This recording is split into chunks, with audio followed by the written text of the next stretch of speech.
देखिए, सबसे बड़ा मुद्दा ये है कि बीजेपी को हराना है, सीपीआईएम को भी हराना पड़ेगा ताकि सीपीआईएम का जो लोड शेडिंग राज था, गुंडा राज था, मवाली राज था, वो यहाँ पे फिर वापस ना आ सके। अगर यहाँ पे बीजेपी अगर नहीं आता तो कभी ये हिंदू मुस्लिम के लिए डिस्कशन ही नहीं होता।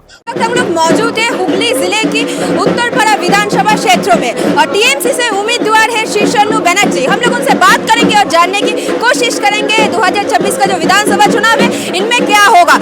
आपको पिक्चर दिखाएंगे, यहाँ पर शीर्षनु बनर्जी प्रचार कर रहा है, उसका पिक्चर हम लोग दिखाएंगे।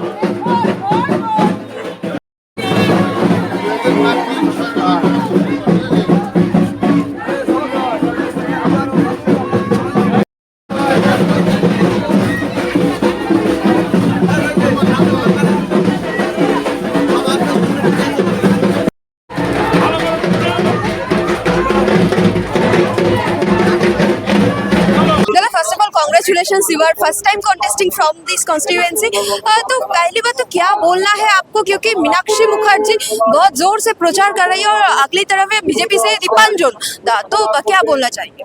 देखिए, बहुत दिन से प्रचार करने से अगर कोई उम्मीदवार जीत जाता तो सब पॉलिटिकल पार्टी 6 महीने पहले से कैंडिडेट डिक्लेयर कर देता और वो जितना भी प्रचार करे आपको और जितना भी फायर ब्रांड लीडर दिखाने का कोशिश करे, आपको याद रखना चाहिए कि जादवपुर में भी सोमनाथ चटर्जी जैसा लीडर को मेरा नेत्री हरा के ही मेंबर ऑफ पार्लियामेंट बनी थी, तो वो कोई बड़ी बात नहीं है। और कल्याण बनर्जी ने क्या बोला, सर ने क्या बोला इलेक्शन के पहले?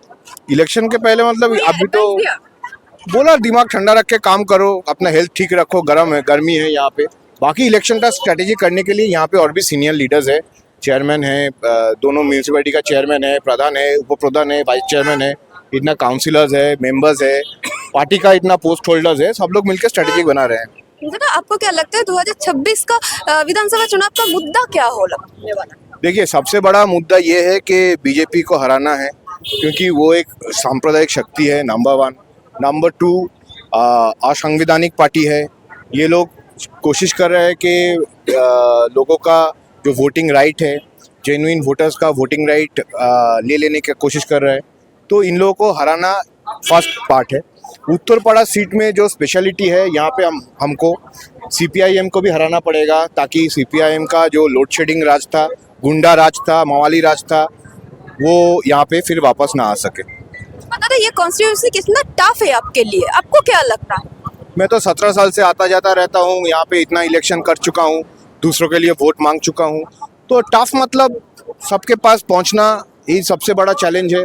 हम लोग का बूथ का जितना कर्मी है, सबको मैंने रिक्वेस्ट किया है कि सबका घर को पहुंचा जाए, सबका दरवाजे पे हम लोग जाए, वोट मांगे, और ममता बनर्जी का जो भी स्कीम है, बेनिफिशियल स्कीम है, वो सबको समझाया जाए। यही सबसे बड़ा चैलेंज है, बाकी और कोई चैलेंज यहाँ पे मुझे नहीं दिख रहा है। मीनाक्षी मुखर्जी ने जब प्रचार कर रहा है तब बोला ये उत्तरपाड़ा में जितना भी गवर्नमेंट स्कूल है उनका हालत बहुत खराब है, वो बहुत सारे प्रचार कर रहा है।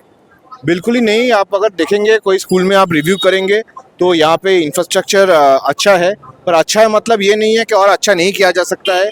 जो अच्छा है उसको और बेहतर करना पड़ेगा। अगर कुछ स्कूल में कुछ खामती है तो उसको भी कर देना पड़ेगा। मैं भी जब यहाँ पे घूम रहा हूँ और बहुत सारा स्कूल क्रॉस कर रहा हूँ, तब वहाँ पे टीचर लोग, स्टूडेंट के पेरेंट्स लोग मिल रहे हैं। मैं भी पूछ रहा हूँ कि और कुछ किया जा सकता है कि नहीं। जो भी करना पड़ेगा करेंगे, जो है उसको बेहतर बनाएंगे, जो नहीं है वो प्रोवाइड करेंगे। ये कॉन्स्टिट्यूएंसी से एसआईआर का स्थिति क्या है?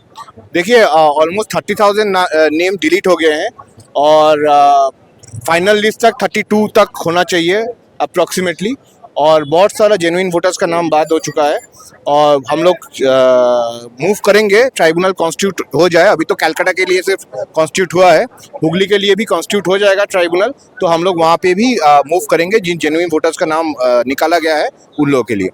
दादा लास्ट क्वेश्चन, बीजेपी बोल रहा है या पश्चिम बंगाल में हिंदू मुस्लिम मंदिर मस्जिद का पॉलिटिक्स सिर्फ टीएमसी कर रहा है, आपको क्या लगता है? अगर यहाँ पे बीजेपी अगर नहीं आता तो कभी ये हिंदू मुस्लिम के लिए डिस्कशन ही नहीं होता। हम लोग सिर्फ डेवलपमेंट के लिए डिस्कशन करते, उसके ऊपर इलेक्शन होता। बीजेपी है वेस्ट बंगाल में, इसीलिए हम लोग को ये सब हिंदू मुस्लिम के लिए बात करना पड़ रहा है, और एटलीस्ट ये सीट में तो बीजेपी है ही नहीं। ना उन लोगों का कोई कर्मी दिख रहा है, ना उन लोगों का कोई प्रचार दिख रहा है, ना कोई दीवार दिख रहा है। मैं आज भी आते आते सोच रहा था कि उन लोगों का कोई फ्लेक्स भी आज तक नहीं लगाया हुआ है।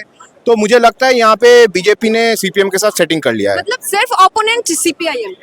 बीजेपी ने अभी तक जो दिख रहा है सीपीएम के साथ सेटिंग कर रहा है और सीपीएम का जो प्रार्थी है उसको एडवांटेज देने का कोशिश कर रहा है।